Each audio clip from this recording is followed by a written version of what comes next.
You blew it. Rutgers, not Indiana like many thought, had the easiest schedule in the Big Ten in 2024.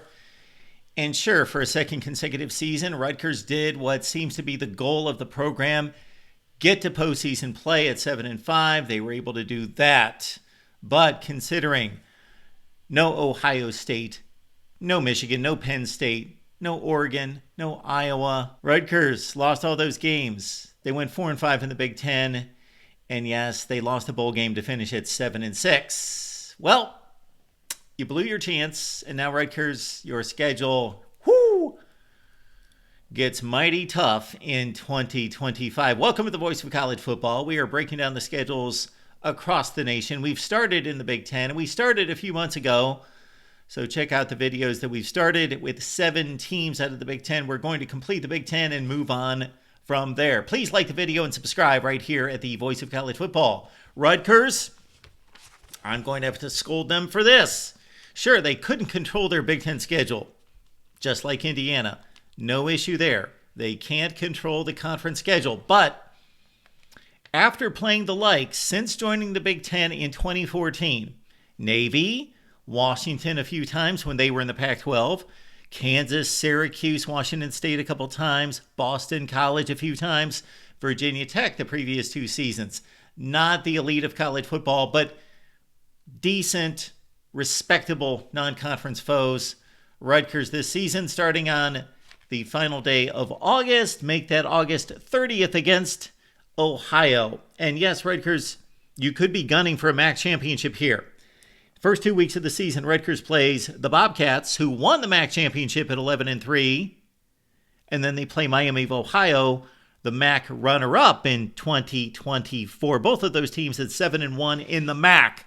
So Rutgers can lay their stake to a MAC championship in 2025, but they can't overlook either one of them. Rutgers last played Ohio in 2011, won that game 38-26. They lead the series 2-1. First meeting against the Red Hawks of Miami of Ohio. Then a date on September 13th in Piscataway against Norfolk State of the MEAC. Rutgers has defeated them 4 of 4 times in their series history. That's the non-conference schedule. That's pathetic. That's uncalled for. That should not happen. On to the Big Ten. And Rutgers, you can run during September, but you can't hide going into October. The Scarlet Knights have had all sorts of issues with the Iowa Hawkeyes since joining the Big Ten. They have lost 4 consecutive games to Kirk Ferentz and his program by scores that total 93-17. The most recent 22-0. It's Iowa, it's Rutgers, it's new starting quarterback Mark Gronowski of Iowa in Piscataway on September 20th. On the final weekend of September, Rutgers takes on the team that they were able to defeat for their biggest win in 2024 against the best team that they defeated, coming back in the fourth quarter at home to defeat P.J. Fleck and company 26-19. Minnesota's won 3 of 4 in the series. Ethan Kalkumanis, of course, that was a redeeming win for him, moving from Minnesota's starting quarterback to Rutgers last season.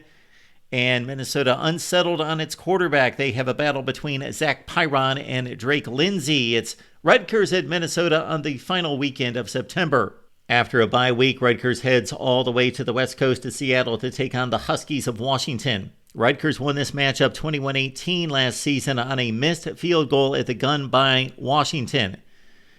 The Huskies won 2 games against Rutgers in 2016 and 17. Next week, after, it's another former Pac-12 team as Oregon comes all the way over to Piscataway to take on the Scarlet Knights for the first time in the history of these 2 programs. Nothing says Big Ten like Oregon-Rutgers. Then it's Rutgers at Purdue. Of course, the Boilers had one of the worst seasons in recent Big Ten memory.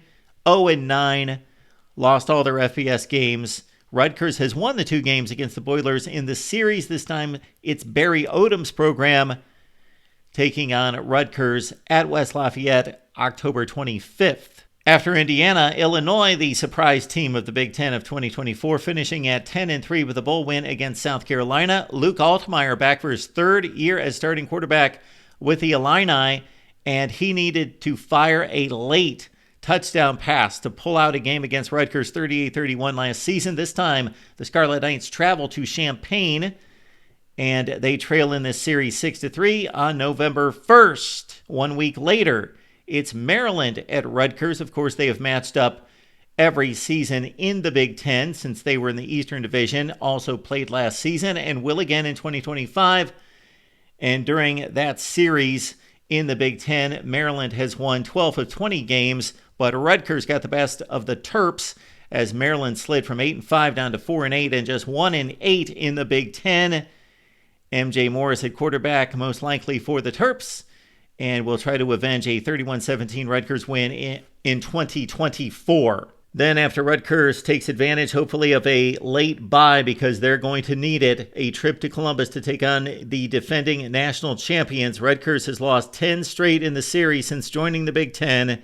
They have been outscored by Ohio State 512-114. This is going to be a young Ohio State team after they move on all that talent to the NFL, but of course loaded with talent. On November 22nd, Rutgers better have their wins already in the bag for a postseason bid because they go to Columbus and then they come home to finish out the season against Penn State. 2-32 is the all-time series record. Of course, these two teams go back to their days as independents in that eastern block of college football.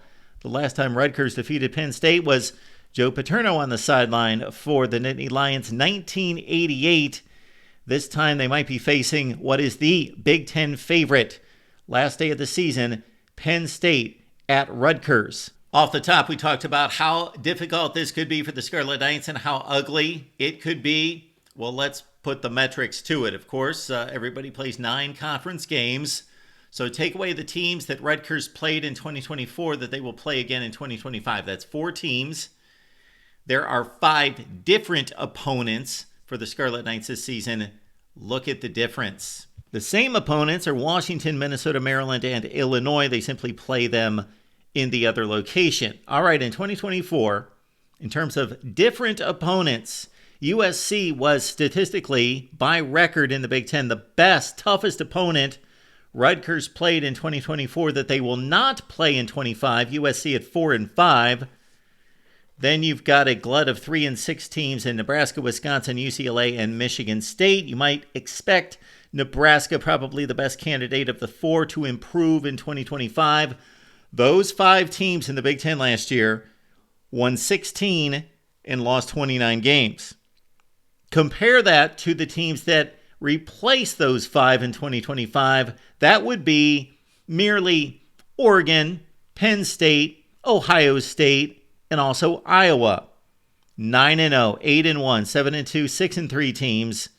And the team with the 3rd best record in the Big Ten there, they won the national championship. The presence of Purdue weights down this record contrast here because those 4 teams are 30-6 from last season in the Big Ten. So tack on Purdue's woeful season at 0-9, and you still have 30-15, which is a 14-game improvement for Rutgers' different opponents in the Big Ten.